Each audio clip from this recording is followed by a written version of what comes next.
Okay, we're live.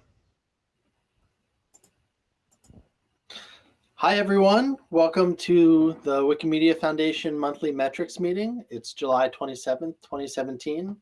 I am Jake Orlowitz. I run the Wikipedia library program at the Wikimedia Foundation. And this is a neat week for two reasons. One, all Wikimedia staff, almost all, are working remote this week with all of the perks and challenges of that, which is why I am in an exotic shed in Santa Cruz, California, and many more staff than normal are likely wearing pajamas. This week, we're going to look at outside our contributor core to ask questions of why people come to Wikipedia, how do they learn about us, and how do we reach them? So how do we look? I'm going to open up some slides here so that you can see the wonderful deck we've put together. And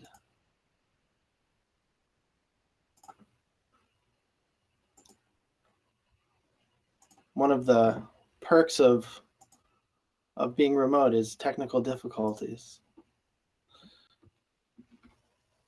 So yeah, this is our theme, how Wikimedia is perceived by the world. So everyone outside us and around us. Today, we are going to do some welcomes for new staff and also celebrating people who have been with the foundation a long time. And we've got an exciting update of happenings from around the movement. And then two highlights. One, a study on why people read Wikipedia and why they don't.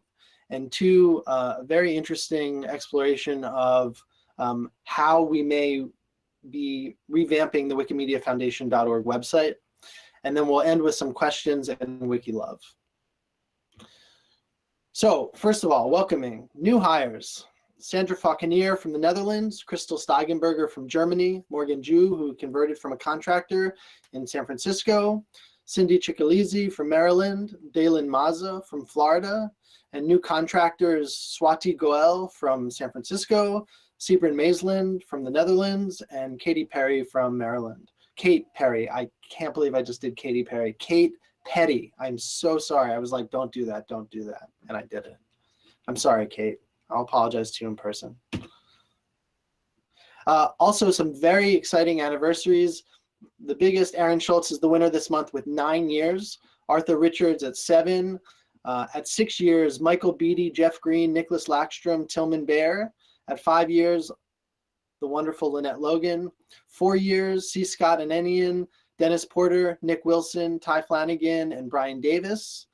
3 years, Kristen Lands, Josephine Gulligan, Katie Francis, Trey Jones. Oh, into 2 years, Katie Francis, Trey Jones, Mikhail Popoff, and Emerald Ross. And 1 year, Gretchen Yen. So congratulations to everyone for staying with us and for all your contributions. And I'm going to hand it off for the movement update to Maria Cruz. Hi, everyone. My name is Maria Cruz. I'm Communications Manager for Community Engagement Department. And we are here to listen to a few stories from community members. So for this movement update, we have Daniel Mitchen talking about WikiSite. Daniel, are you ready to present? Yes. Cool, thank you for joining us. Do you want me to share your slides, or are you sharing your own? I'll share my screen and the slides. Hopefully this works out. Okay. Okay, I'm on screen sharing now.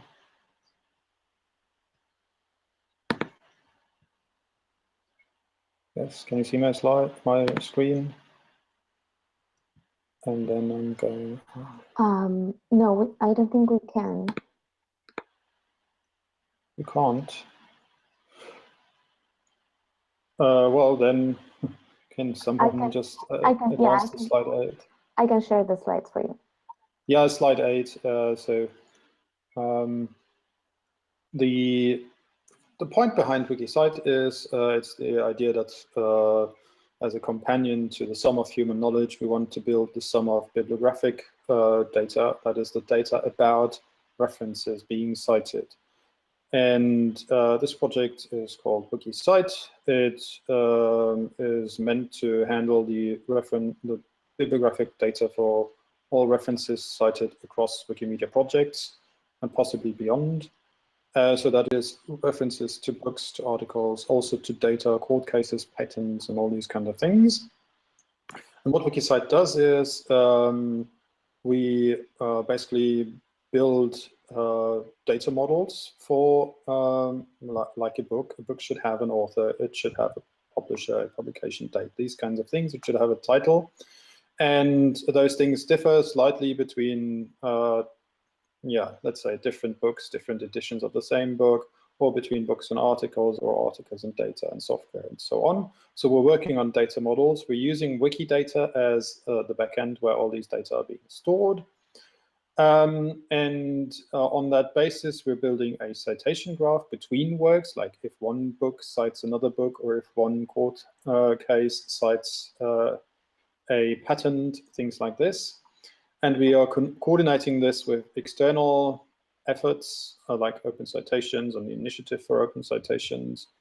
And the base for the project is on Wikidata, but we're also building tools which may sit anywhere. So for instance, there's shape expressions linked here that we're using to actually control like how a data model should actually work, like that a book should actually have a title, things like that, or workflows. So you can now translate your Zotero library into basically Wikidata information. And we're also working on Pilot Corpora. So for certain areas like the Zika virus, we're compiling the literature and arranging it such that it can be explored in new and interesting ways. We've organized 2 meetings so far, one last year, one this year, and this year drew 94 participants from all around, let's say, bibliographic information, so librarians, Wikimedians, tool developers, and others. And we're very open to collaborations, to input, and we're hoping to make good progress in the near future. Thank you, Daniel. I think up next is Ilya. And Ilya, are you ready to present?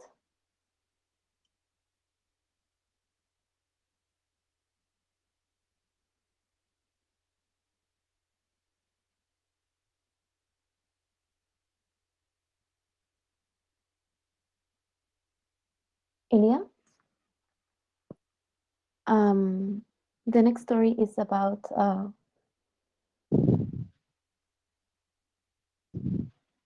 can you hear me? Yes. Okay. So Ilya, we cannot hear you. Can you hear us?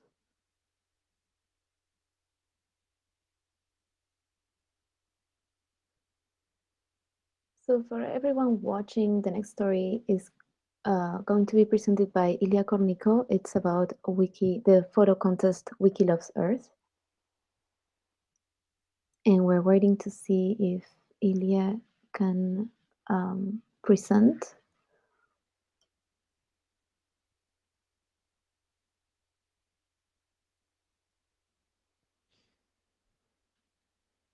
Yeah. Hey, Ilya, we can't hear you. If you could refresh your browser and check your sound input settings, please. I know, it's my Linux. It's always turned. Oh, there we go. We can hear you now. For some reason. Okay, we can hear you. And do you see the screen?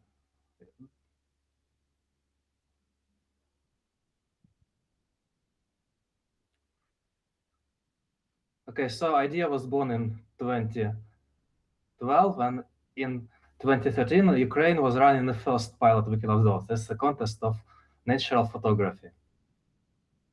It's the best to judge it not by numbers, but looking on the winner photographs. And we had like growing number of countries. This year, 37, including one Wiki Loves Biosphere Reserves. It's a collaboration with UNESCO in which 120 countries which have biosphere reserves recognized by UNESCO participate. Also, the number of uploads, newcomers, uploaders is increasing. The only thing that is decreasing is images used in the wikis from those numbers. And maybe because like many existing articles are already illustrated, and probably we have to focus more on writing more articles. I believe many articles are still missing about natural monuments, biosphere reserves, so they can be used in those articles that's still absent.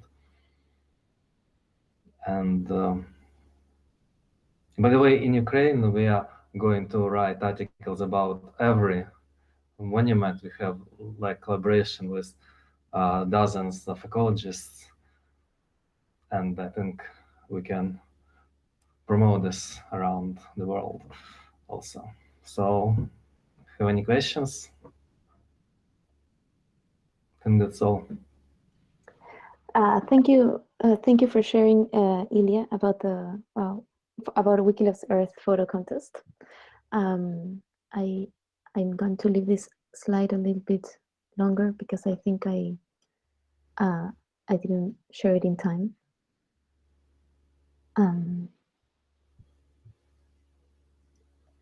Okay, so next on movement update is Wikimedia Foundation highlights.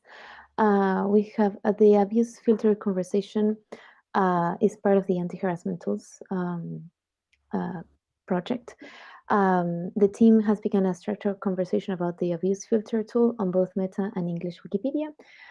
This is an important preparation stage for prioritizing work to be done by the team and gathering input from users who write and manage filters.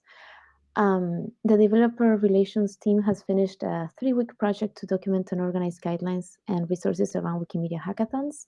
The resource is meant to be a guide for anyone who's interested in organizing a hackathon or learning more about how to participate at one.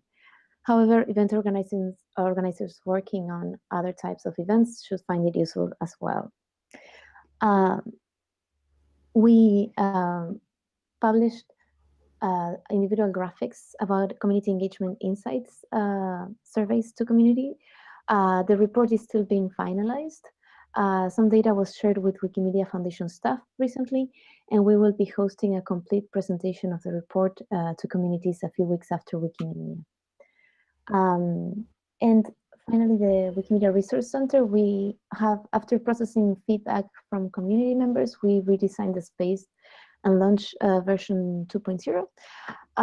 Resources are now filtered by user types, and we also enabled contributions from anyone. And coming up in August, we have Wikimania 2017 from August 9 to 13. This is the 13th annual Wikimania conference, and it will be held in Montreal next month. The pre-conference program is quite busy, and it includes Hackathon, Learning Days, Wiki Conference North America, Wiki Project Med Conference, Wikimedia Conference Follow-Up Day, and an editathon for First Nations on Wikipedia. So we hope to see many community members there. And coming up is why people read Wikipedia and why they don't. Hi, everyone. I'm just going to share my slides here. I'm John Morrison. I work as a project associate with the movement strategy team. Just give me 1 second. Let's go.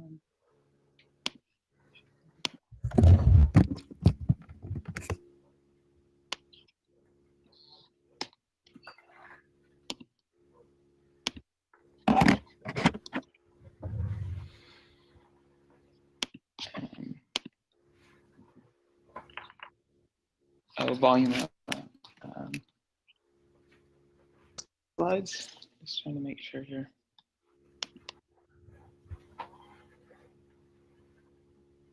Can everyone see my slides? So we're going to be talking about movement strategy and brand research today. So I've been working with Juliet, Barbara, and Caitlin Virtue and the entire movement strategy team to get a better sense of where we are in our high awareness regions. And we've been kind of working as cross-functionally with a lot of different teams doing a lot of different research. And one of the things that just came in over the last couple days was a brand research study that we commissioned. So I will talk a bit about that, and then Layla will be talking a little bit more about why people really read and don't read Wikipedia.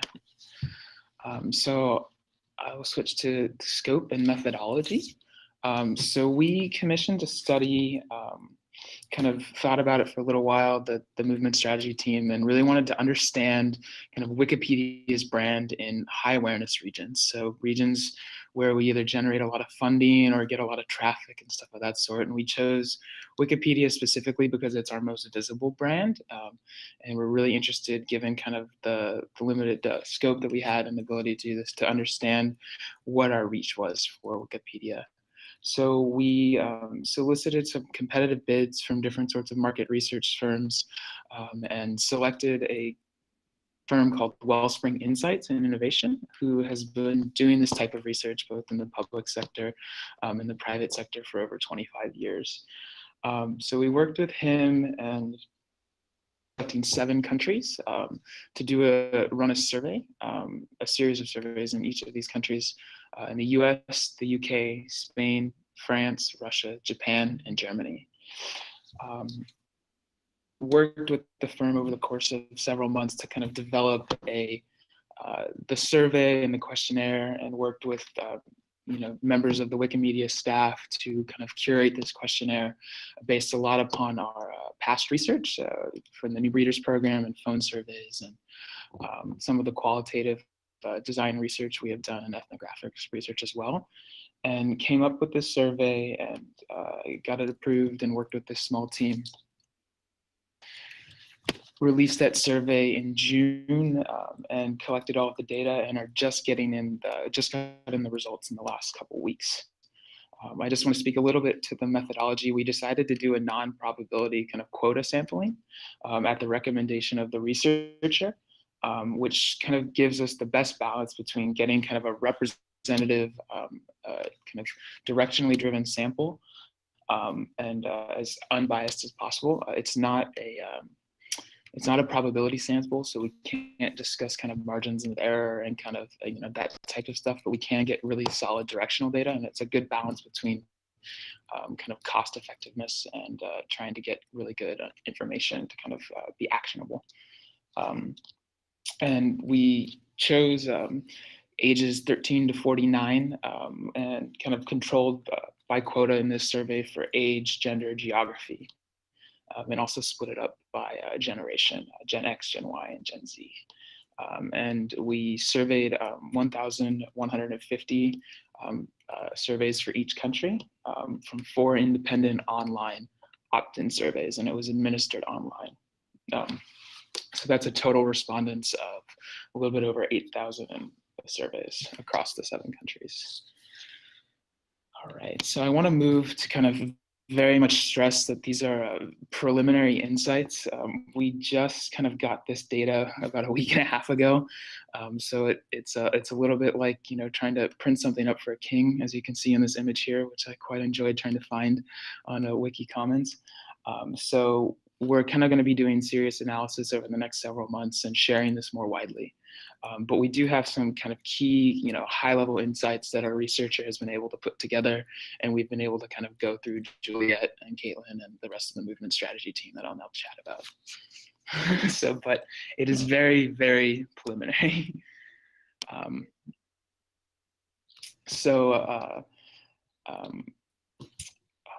The first thing I think is kind of really interesting, and it's broken down in kind of, our survey is broken down into awareness, attitudes, and usage. So on average across the 7 countries, people think of Google about 9 times more often than Wikipedia. When internet users want to find information online, they think of Google 64% of the time. They mention it as their first, and Wikipedia about 8% mention Wikipedia first is where they want to go and get information. and only in Japan and Russia. So Japan had a very, very high awareness for Yahoo, and in Russia, Yadex. I think I'm pronouncing that right. Google was sharing kind of high-level first awareness. It was very similar. So one of the kind of questions we also ask is, when you want to find information online, what 3 websites would you say you go to the most often? And as you can see in this chart here, Wikipedia is fairly well positioned in kind of the second tier. Google, as I mentioned just before, is kind of far and away where most people go for information. And then YouTube is kind of close in line with Wikipedia. And depending on the country, you kind of see some differences. Spain has a very high awareness for information, and kind of at the opposite end for Wikipedia. At the opposite end, Russia and Japan, only 29% mentioned Wikipedia is where they go for the top 3 websites. I think kind of another couple things kind of on awareness that was very, very interesting was kind of among all of the websites we surveyed, Wikipedia is among kind of a small group with about 70% greater awareness when we showed our kind of brand across all 7 countries. And in kind of order of awareness, those are Google, YouTube, Wikipedia, Yahoo, Facebook, and Twitter. So we're in a pretty small set of people who are aware of us. Moving on to the next slide. We kind of crossed this data with some demographics, and one of the main ones was age. And it was pretty fascinating to see Gen Z, which we defined as anyone aged 13 to 19 across all of these countries, had some pretty different behavior patterns and different usage and attitudes and awareness. And one of those was that 50% of Gen Z, only 50%, knows that we are a nonprofit. I found quite fascinating. On average, 6 out of 10 people across all age brackets and in all countries know that we're a nonprofit, with Spain being the highest at 71% and Japan being at a low of 44%. Generation Gen X knows the most, 65% know that we're a nonprofit, and Gen Z is the lowest at 50% no. I think, kind of going on again with Gen Z, only 40% of Gen Z across all 7 countries know that we are funded by reader donations, which just kind of highlights how little they actually know. And, a lot of our users know what we stand for, what we do, and kind of how the onion behind Wikipedia really works. So I think it's definitely kind of something we can think about and marinate on for a bit. And then I think kind of on the highs and lows here, Spain knew that 61% across all generations knew that we were funded by reader donations, and then a low was in Russia. Only 27% of people in Russia knew that we were funded by reader donations. I'll move here to a little bit more kind of on attitudes.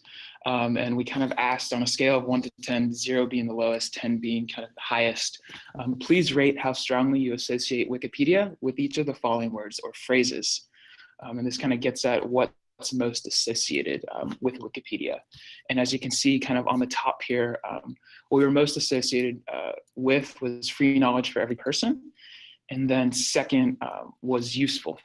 And I think that kind of makes a lot of sense. What is pretty interesting here, across the board, Gen Z has lower scores.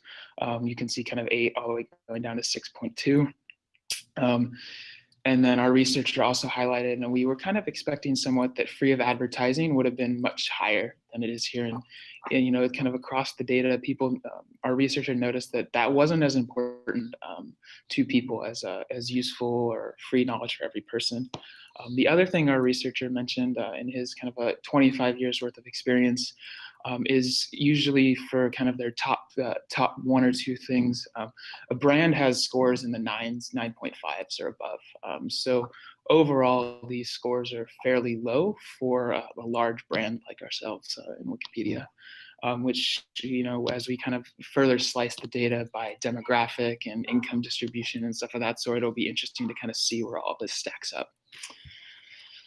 I'll move to the next slide here, which is another one kind of on Gen Z, which we really found kind of quite fascinating, very different. And you're kind of thinking about the future here in the movement strategy, where our future readers are going to come from. If they're not already reading it, how do we kind of market to and talk to who are going to be, making the world a different place. And hopefully a better place. And so for this, 47% of Gen Z only knows the content is volunteer created. So there's definitely kind of a disparity to what we do and what they know and their awareness, which I think is quite interesting. Moving on to the next slide, which I found was quite interesting as well, was that we asked a question: which of the following best explains why you've never tried to edit a Wikipedia article, to people that knew you could edit an article. So 3/4 of people know that you can edit a Wikipedia article, of those who were surveyed across all the countries. And among those who know, 80% have never tried. And we asked why. And about 40, on average, about 40% of them said they were concerned that they would make mistakes. And I just kind of found that, and our team found that quite fascinating, is that people are afraid that they're going to break Wikipedia if they edit. So how do we think about ways and to make that not the case? And I think that is quite a fascinating thing to think about as well. Kind of through this presentation about the kind of outliers and kind of the bans, and I think Spain is kind of very much on the kind of model end of, there's very high awareness.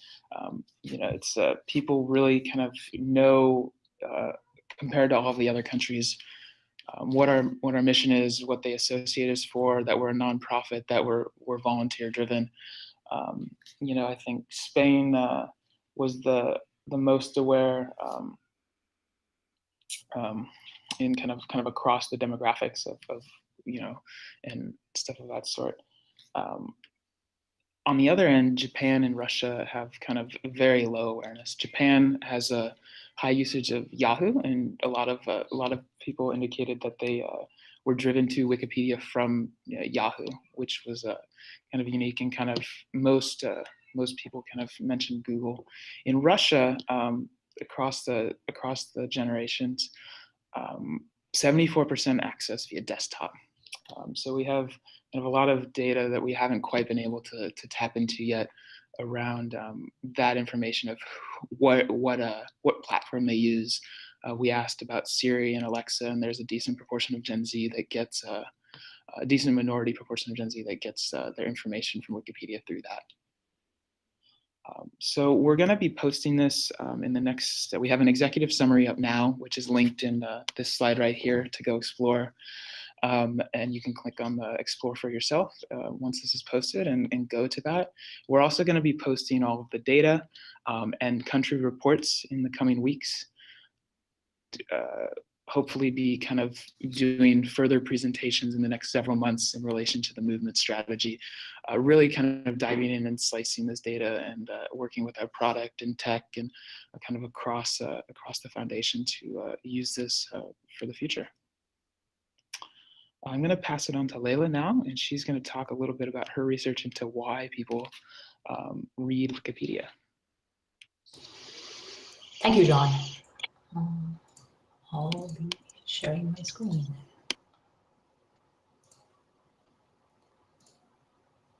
Okay, yeah, thank you. So it's very fortunate to have kind of the more qualitative / quantitative research on kind of the brand and awareness around Wikipedia being presented hand in hand with kind of a deeper understanding of why people read Wikipedia. I'll be talking about this topic in the next 10 minutes. This is a joint collaboration with our former collaborators in Gases Institute, EPFL, and Stanford University. And before getting to more details, thanks to all the teams who have been involved in the past, I would say, a year and a half around this research. The teams are reading, legal, security, analytics. and the broader Wikipedia communities who have been working with us on this research. Okay, so we're going to be focusing on readers, and specifically the readers of Wikipedia. And I want to start with this stat. Every second, 6,000 Wikipedia pages are viewed by people. And at the beginning of this research, we didn't know why. The issue is that providing educational content and effectively disseminating it requires understanding the needs and motivations of the people who are behind these page views. And this is what this research set out to do. The issue that we faced early on was where to start. Basically, if you look at the kind of data that Wikimedia Foundation collects, the biggest asset of data in terms of readership that we have is web request logs. These are the kind of logs that will help us understand that a user has come from a search engine. They have gone to an article such as Oceania article on Wikipedia. They have then gone to, let's say, an article about Australia. They go outside back to the search engine, and then they come back to read about Nauru, right? The problem with these logs is that we have simply too many of them.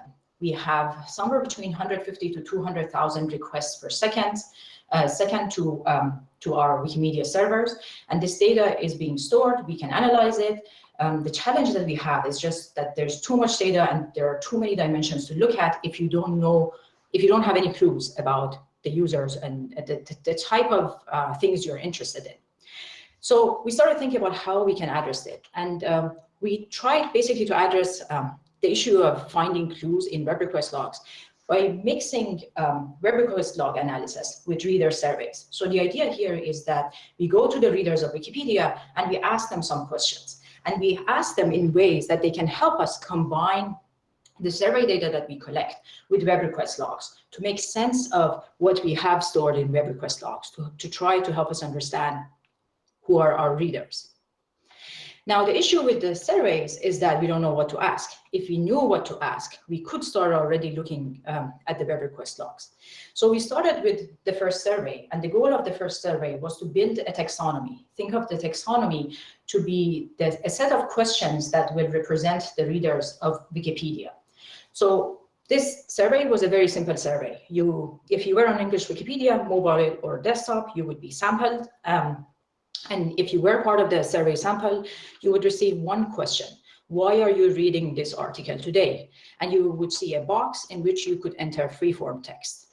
This is what the kind of responses that users have shared with us when we asked them this question.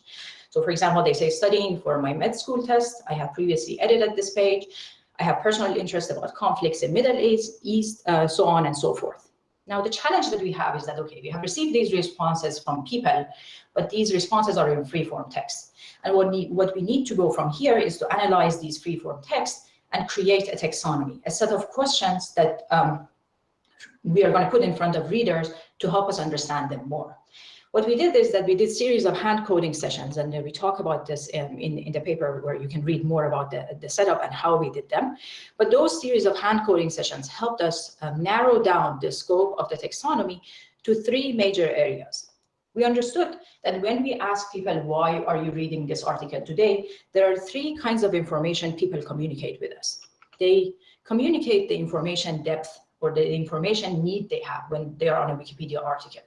So they talk about whether they're here to get a quick answer to a question they have, whether they're reading an overview or a summary of a topic, or whether they're here to do an in-depth understanding of the topic.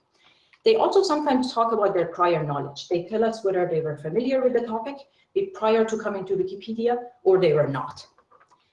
And they also talk about their motivation. What has triggered their visit to Wikipedia? They could be triggered by sources of media. They could be interested in reading on Wikipedia because they have some personal decisions to make. They may be just simply bored. The topic may have come in a conversation for them.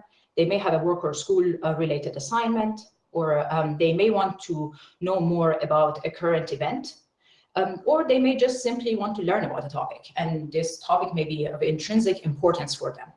And there may be other reasons. So there's another box in that category. So we basically, so far, what we have done is that we have built a questionnaire, a taxonomy for Wikipedia readers. Now what we did is that we had to answer the question of whether this taxonomy is robust across languages. So remember that we ran the first survey only on English Wikipedia, and there's a natural question of, first, does this survey address all the things that people wanted to tell us? when we asked them that question. So we reran this survey on English Wikipedia, but also whether this is robust. So if we run the first survey on Spanish and Persian Wikipedia, are we going to get the same categories and dimensions? We did survey 2, and we checked the box that the survey questions are robust across languages. Now, with this information, we went to survey 3, which is the grand survey. The grand survey is run on English Wikipedia, and there are 3 questions that people will see. Those are the questions that you saw in the previous slide. The survey ran for a duration of a week. 1 out of every 50 requests were sampled on English Wikipedia. Both mobile and desktop platforms were considered. These surveys would be shown to users on article pages and to those users with do not track feature off. And we received close to 30,000 responses for these surveys. Now, let me show you some of the results that we got from these surveys. 2 things I should say. One is that we have done debiasing of the results. So these results should be representative of the general Wikipedia, English Wikipedia population, as much as you can say general, right? So you can read in the paper, we talk about the methods that we use for debiasing and what kind of bias those methods will address. But this is the best we could get so far. The other thing is that before I show you each plot or every result, kind of think about what would you expect to see, because some of these results, when you see them, you're like, sure, but if I would ask you prior to running the survey, we would never get, accurate estimates. So the first question was information need. We asked people basically what percentage of them are here to do overview or summary reviews, quick fact checkups, checks on Wikipedia, or reading in depth. And what we learned is that in total, close to 80% of the people do overview and fact checks on Wikipedia. But another 22% come to Wikipedia, again, I should emphasize English Wikipedia, for in-depth reading. In terms of prior knowledge, what we learned is that the population is split. 50% report themselves as being familiar, and almost 50% also report themselves as being unfamiliar with the topic that they're reading about.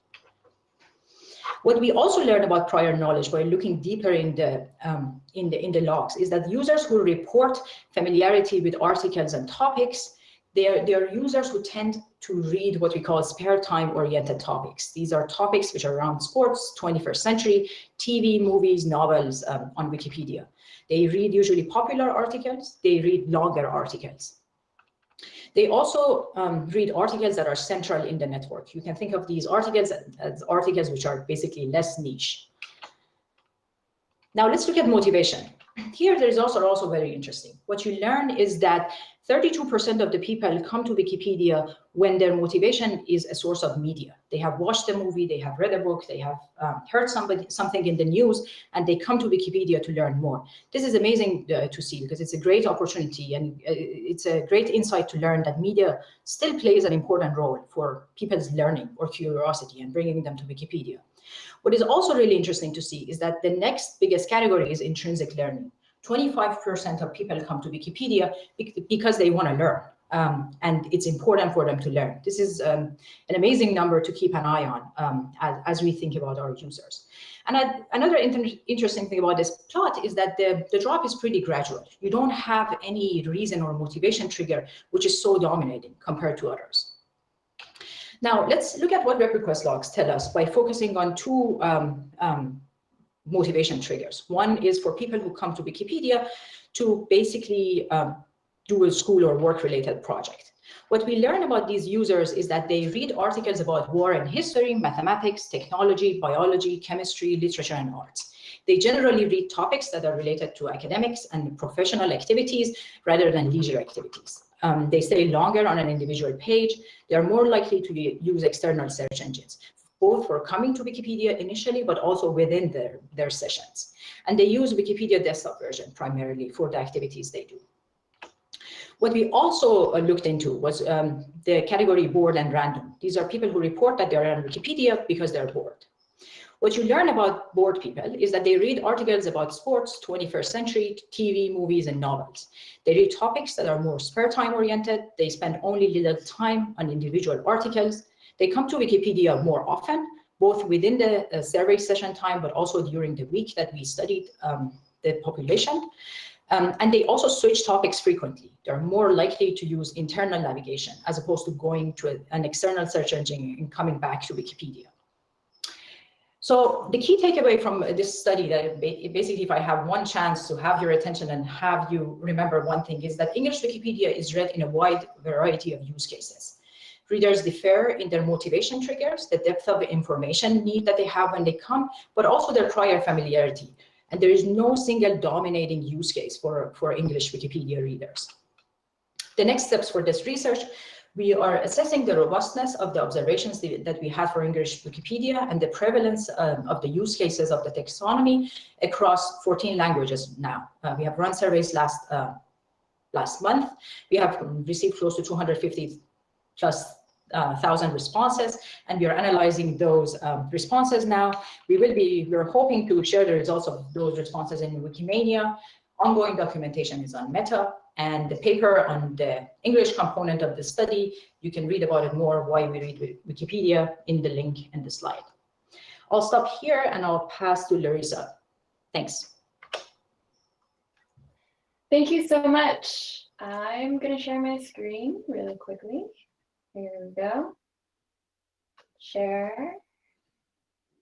All right. Can everyone hear me? Yes? Okay. Yes. Fantastic.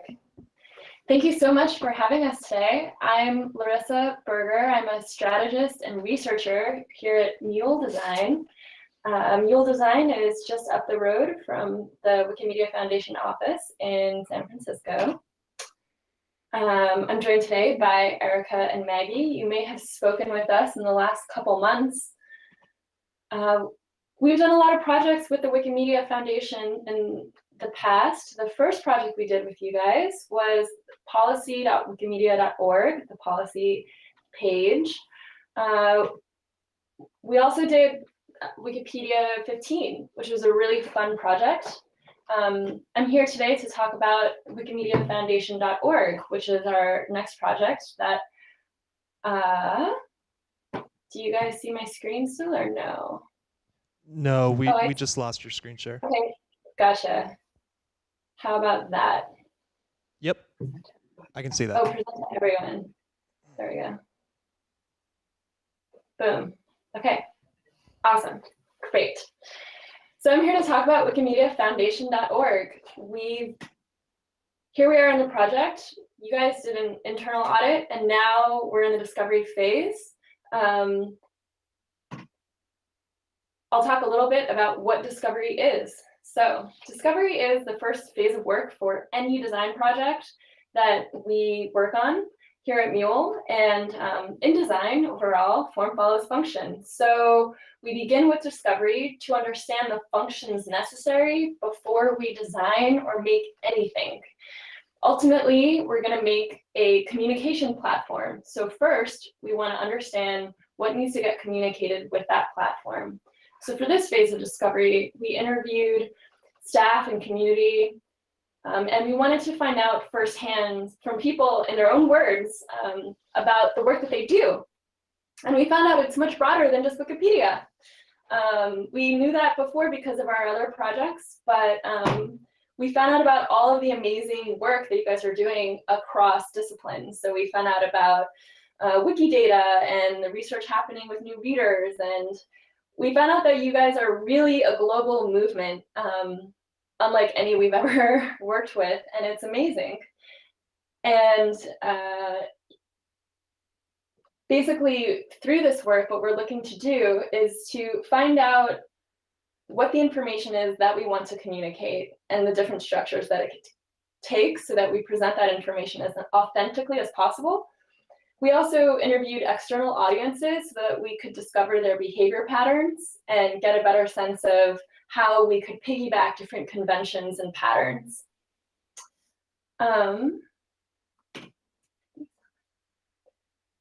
So for this project, we talked to 40 members of Foundation leadership, staff, contractors, as I mentioned.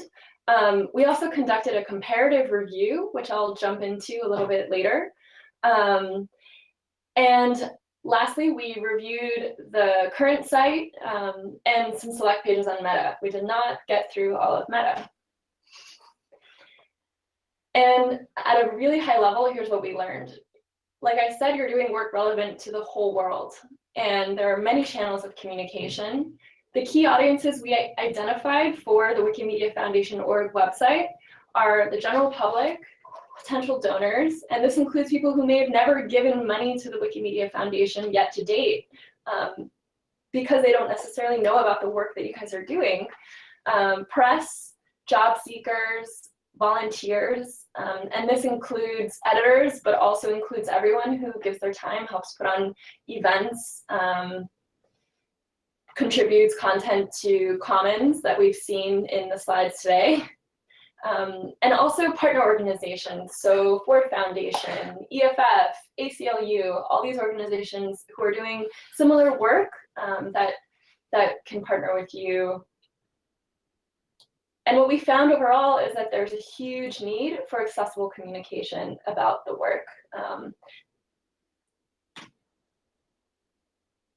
So in our 40 plus interviews, we ultimately, and through all this work, we examined how you find, organize, and distribute information. And we found that there are basically 3 modes. Oh, there we go.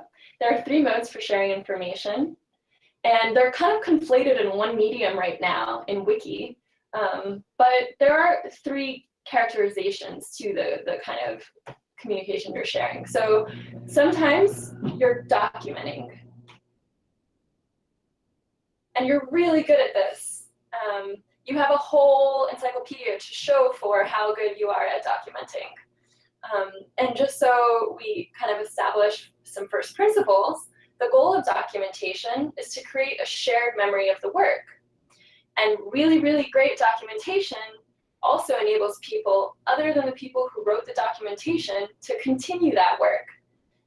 And documentation may get passed on, but ultimately it isn't communication. So here, when I say documentation, I mean something like storage or a README. A top page in this case is not documentation. Again, you're really fantastic at documentation. I would say the Wikimedia movement is an engine for generating documentation. The next, oh, there we go. We also looked at collaboration and how that functions in the movement and at the foundation. And we noticed that there is a role that documentation has in collaboration, and that people are highly participatory. But we also noticed that not all participation is necessarily collaborative. And again, if we look at the root here, collaboration is working together towards a shared goal. And sometimes documentation is important to collaboration. Sometimes it's really necessary for it, especially for the kind of work that you do, where you're collaborating across time zones. But what often is the case is that excess documentation can impede collaboration because there's a super high barrier to entry. There's lots of stuff you need to read just to know about different work that's going on and how you can get involved. It's kind of like a dusty record collection. And the thing about digging through documentation is that it's intrinsically solitary work. Kind of in the same way that we learned, at editathons and other places where you collaborate in person, pizza intrinsically enables collaboration and is a really important part to the budgets of what make this work possible. Well, it's my slide. Here we go. Oh, there we go. So, communication is going to really help with collaboration. And communication is about conveying an intentional message with a purpose to specific audiences. And that's what we're here to help you with. Because communication has a point of view. And that's why it's really tricky, because so much of your work and Wikipedia prides itself on having a neutral point of view. And that's a really important contribution to the world. So because so much energy is focused on that, it's definitely scary to create other artifacts that do have a point of view. And maybe this is surprising, or maybe it's not, but for everyone that we spoke to, 100% of the people said that, you know, the Wikipedia is neutral, but it is important that the foundation does in fact take a radical position to fulfill its mission and to fulfill the vision that aligns all of you with a shared goal and a shared purpose, and is why you wake up every morning and spend time on this amazing resource.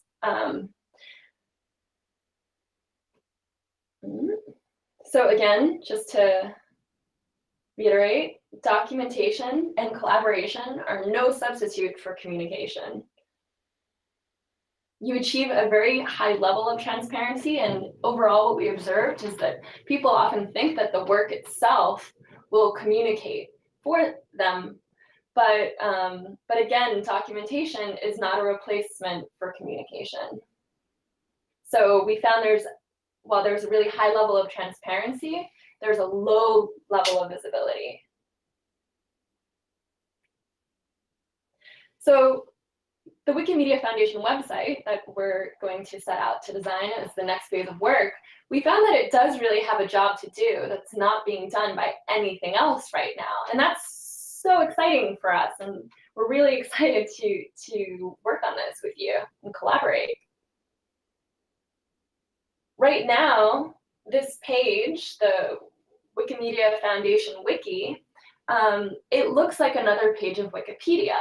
And so when people come upon this, people outside of the organization and the movement, they think that they are just on another page of Wikipedia about something foundation related. They don't identify it as being specific to the Wikimedia Foundation. This is WikimediaFoundation.org should have your outside voice, and this page speaks with your inside voice. It speaks with the voice that you use to communicate internally. So it's really confusing for an external audience. We also found that everyone's job is much harder because they have to constantly communicate basic things about what their job is at the foundation, what the foundation is, what its mission is, because there's no one place to point to for this information. Nobody knows where to start. If you land on the Foundation Wiki, you don't necessarily know where to dig in if you want to get involved with the movement. So our goal is going to be to provide people with a starting point. Because when people show up to a website, they arrive with a question. Maybe it's someone from the general public who's heard about Wikipedia in the news and they want to know more about the foundation. Maybe it's a potential donor who's never heard of Wikimedia Foundation, but they Googled, how do I give my money to Wikipedia? And they've landed at this page. Anyone who wants to support the projects and wants to know how to volunteer should be able to start at wikimediafoundation.org and find the information that they need. It could be a program officer from another foundation who wants to understand how grants are made and see if they can contribute to that work. It could be a prospective employee who's been contacted through a recruiter and never even heard of the Wikimedia Foundation, like so many of you who we interviewed. And it could be as simple as the families of people who are already working at the foundation who want to make sure that their child doesn't work at WikiLeaks. That was an actual story that we heard. Now, really quickly, with our last 2 minutes, I'm going to jump in really into the comparative review. We review a lot of sites, many more than we'll look at today, but in the design process, a comparative review is very useful because it lets us see how organizations with related goals and audiences communicate about their work. So this is not about visual polish or style. I really want to emphasize this. It's about how these organizations have structured information. And they've often had to deal with similar communication challenges that you have. So we want to identify conventions that are being used so that we can piggyback those conventions and make the information accessible and findable. And we also want to see where there's wiggle room to really differentiate the foundation and its work, because there is no other organization in the world that is doing what you are doing. And that's amazing. And we want to be true to that. So Creative Commons, of course, was a starting point. Specifically here, what to look at is that they communicate very quickly and effectively why you should care about Creative Commons, what you can do, how to get involved. They even mention what you could do right now around net neutrality, and it's very clear how to donate. A really interesting case was the Mozilla Foundation. Lots of people know about Firefox. They don't necessarily know about the Mozilla Foundation. This page also interacts with a wide range of audiences. You could dig in at any level, and it's all achieved here on one page. And last but not least, a local organization, 826 Valencia, while still kind of letting their personality show through, it's a very professional page that achieves all the things that a nonprofit website needs to do. And Wikimedia and the movement and the foundation and the community all have a unique voice. And so we want to be true to that. So this is just a quick overview of how we're thinking about this problem. And we're going to join you at Wikimania. We're super excited. None of us has ever been. So please find us there with any questions that you might have or any input. We're really looking forward to it. And I'll hand off to Jake. So if you could just, yeah, perfect. Great. So thank you very much to all of our speakers. It's really fascinating research. We have a little bit of time for questions, and we may go a little bit over for those who can stay. So in the tradition, I will hand it over to James, who is monitoring the IRC thread, and start there. Hey there. So, hi. I've got a couple of questions for John. One from Chris, which was, how much do folks know about the other nonprofits they work with or use? I mean, do we have any understanding of whether there's a baseline to compare against? No, not at the moment. It's probably something we can do, and one of our researchers said for further research to recommend kind of diving into trying to get a little bit more of a comparative analysis, but it's a little bit difficult at the moment, and we're kind of figuring that out still. And still diving into the data. If I can jump in, this is Yep. Julia. This survey really focused on general internet users and their perception of Wikipedia as something that they use online. And so, you know, as John said, this one didn't focus on us as a comparative brand to other nonprofits specifically, but further research, as he mentioned, could. But I think what was interesting is that so many people did not even know that we were a nonprofit. And so that tells us that they might not compare us to other nonprofit brands because we're not in their minds classified as one. Understood. Thanks. Next question is from Matt. So didn't you say that the data is not a scientific sample because we can only use it for directional data?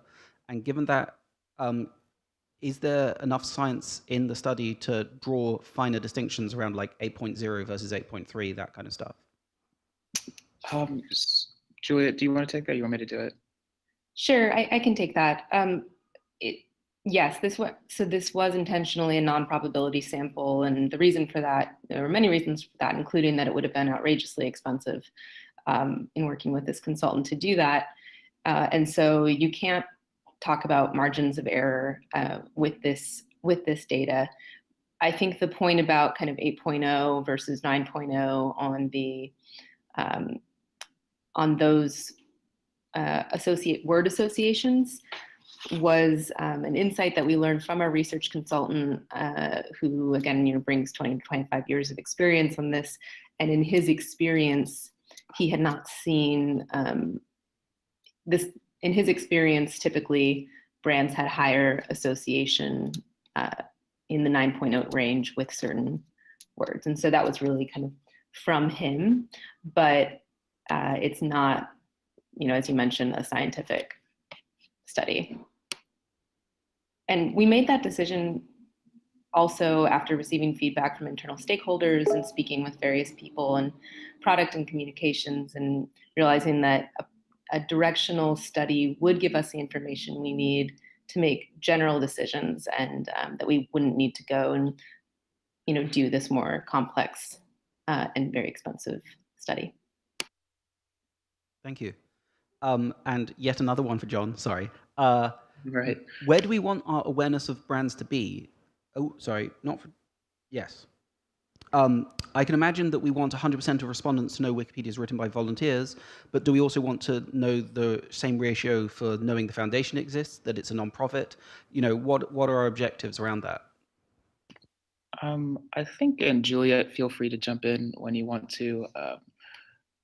That's a conversation we want to have as a part of the movement strategy, and kind of an understanding of, as we further and analyze this information and further, present it and discuss it with people across the organization.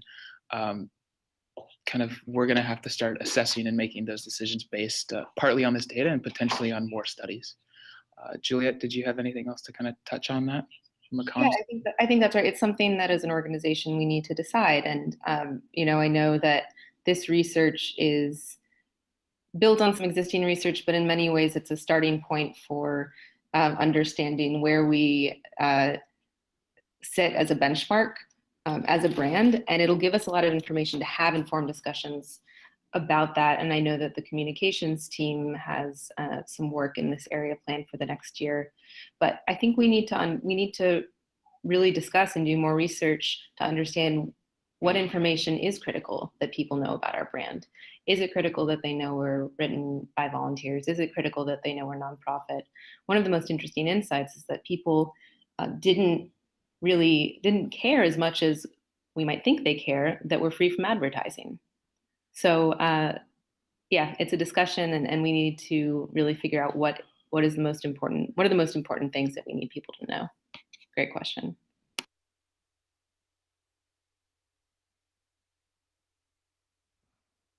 I've got one more question, but from Pine for Leila, which has been mostly answered in IRC, which was asking what are the primary objectives of the readership research?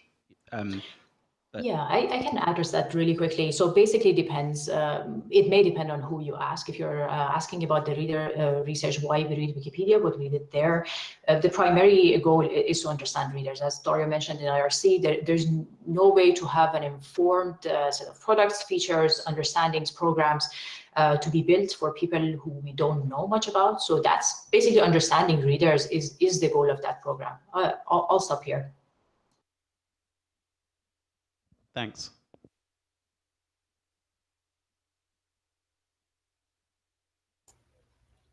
So we are about 5 minutes over time. I'm not sure if we have another forum for people to ask questions as we're all remote. Does the YouTube stream have any questions, or is that all for today?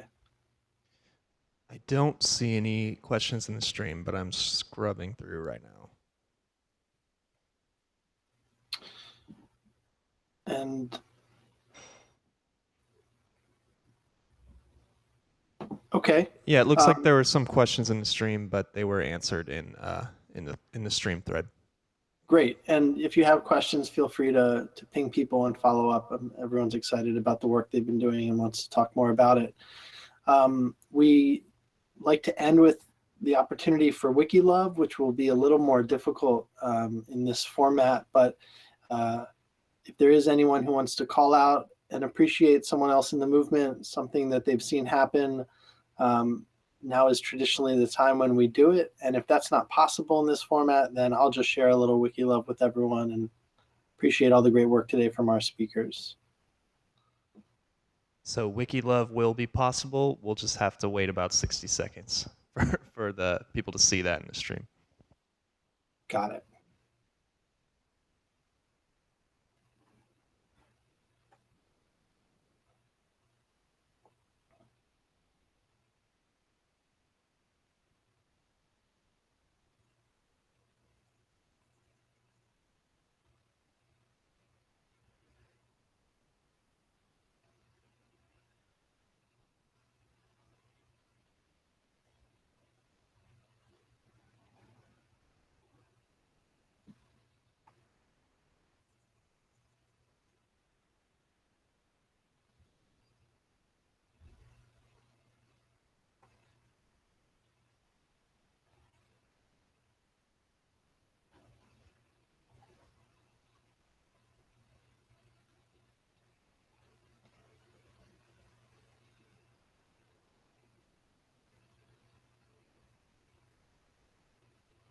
Victoria says some wiki love to Lynette and the Move team.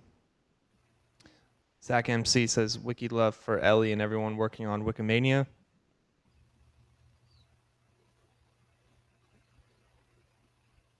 Pine mentions that wiki love would be that I'm glad to see the work happening with structured data on Commons and on the recent changes feed.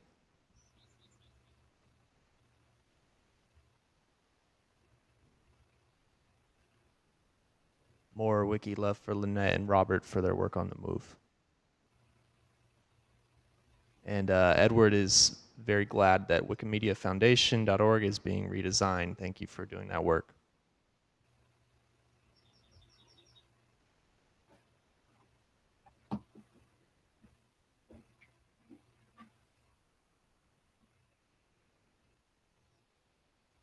All right, let's wrap it up there.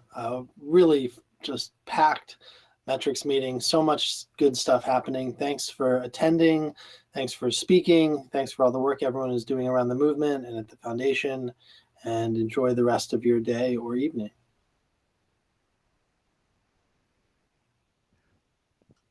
Thank you all.